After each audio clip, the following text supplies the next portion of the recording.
Why are we having this conversation? In different contexts, at different times, I'm sure we've all heard or asked one version or another of that question. Sometimes I pause and ask myself that question, and when I do, it helps me with the conversation I'm having or trying to have. I try to be purposeful and focused on the conversation I'm having, and when I do, it helps me stay in the moment, listen better, and communicate more clearly. My name is Wolff. I'm a husband, a father, and a matrimonial lawyer in New York City. I'm making this video as part of the Communications Initiative of the American Academy of Matrimonial Lawyers.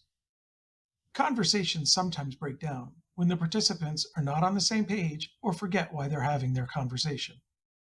Whether it's because of differing expectations going into the conversation, different experiences during the conversation, or other factors, conversations sometimes fail for reasons we can look to control.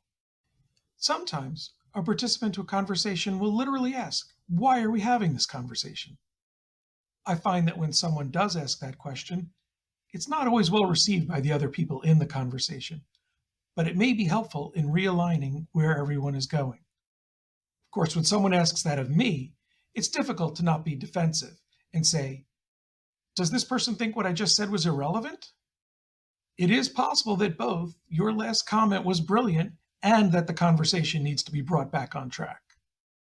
So it likely is a good time to answer the question, why are we having this conversation? And it may even help you take that brilliant comment and put it more into context. Other conversations may fail because someone forgets or loses the thread. We may get distracted, our minds wander, or we start chasing a tangent. On the one hand, those distractions can add invaluable color to illustrate an important point or to help make connections between the participants in the conversation. Hearing a good story or sharing one with another person might give you both a dopamine rush. It makes you want to do it more.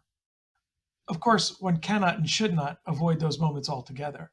However, when 1 becomes 2 becomes 10, you may need to refocus and realign the conversation back to why you were having it in the first place.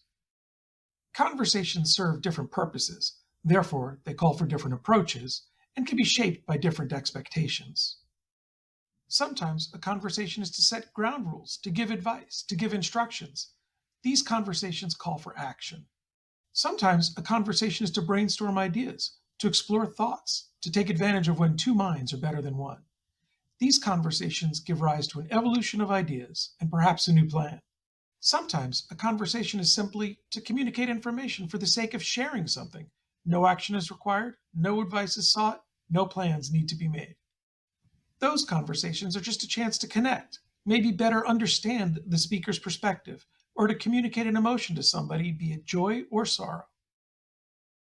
Sometimes a conversation has multiple purposes, but whatever they are, you might be in for an unsuccessful conversation simply because the participants have different plans about why they are talking in the first place. You may have had that happen, right? You wanted to tell somebody something so that they could understand your perspective and what you're going through, but that person immediately started telling you what you should do next.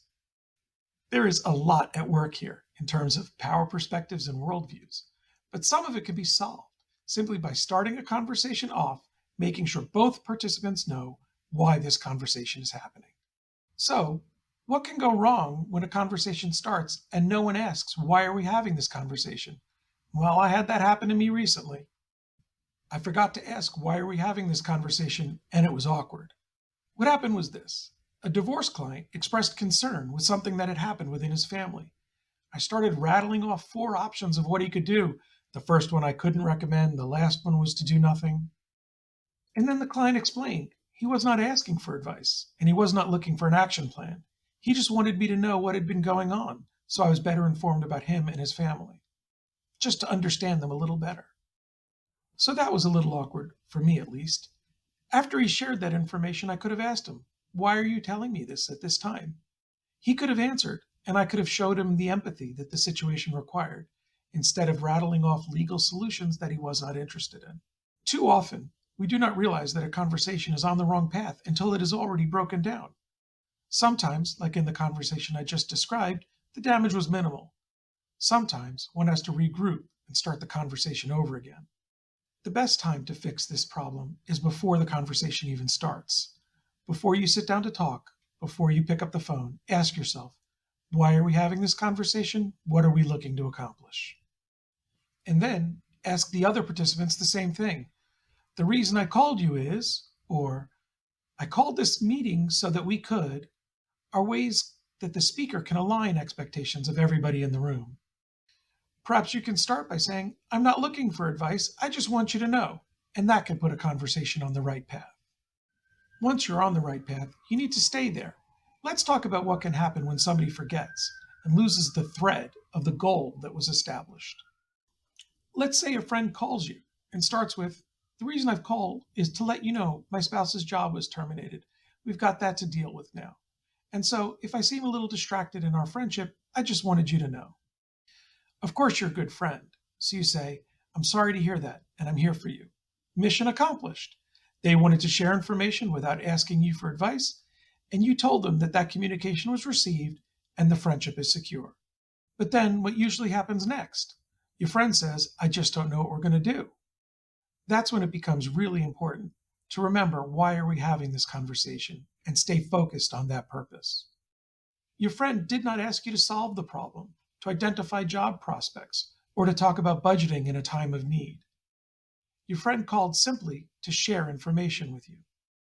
So when you heard, I just don't know what we're going to do, did you take that as a cue to start saying, here's what you should do? Or did you say, I know, it can be difficult? You had already offered to help, and your friend who sought you out will ask for help when that is what is wanted.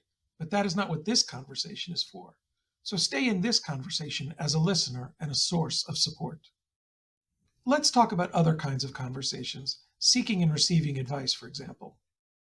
A client asks a lawyer a question, and the lawyer responds with an impressive litany of everything anyone would want to know about the subject. The lawyer eventually stops, satisfied that there's nothing left to say, but they were so busy talking, they did not see the confusion on their client's face, or that they'd been shaking their head no for a long time. That's not the information that they wanted. The client is thinking, we're having this conversation so I could learn something, but we've been lost since the second sentence. It's a lot to ask to require that somebody interrupt a monologue and redirect it.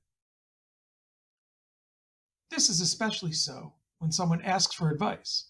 It's the job of the person giving the advice to make sure that it is well received. That is why when we are the ones sharing information, it is very important for us to pay attention to body language and to keep eye contact. Communication is largely about reading those cues, to know you're still in the moment, that what you're saying is part of why you're having this conversation. So whether it's a one-on-one conversation, talking with other professionals in my office, or speaking to a group of people, it's always important to me to make sure that I'm paying attention to those people that I'm communicating with. When I see people that look confused, or they're shaking their head, or their eye contact wavers away, I'll stop what I'm doing and I'll ask them, is there something I could say more clearly? Or is there something you disagree with and want me to revisit? I can always come back to what I wanted to say next. But if what I wanted to say next depends on being in the same place now, and the other people aren't with me, then there's no point going to that next step. So reminding yourself why you're having this conversation can be a really important way of staying focused as a speaker or as a listener to make sure that the conversation is advancing that goal. We want to be our best as communicators, and we can significantly improve that process by asking, why are we having this conversation? And staying purposeful and focused in achieving those goals. This video is one of many created by the Aaml Communications Initiative to study why communications succeed and fail, and how we can make them better in our personal and professional lives. Thank you.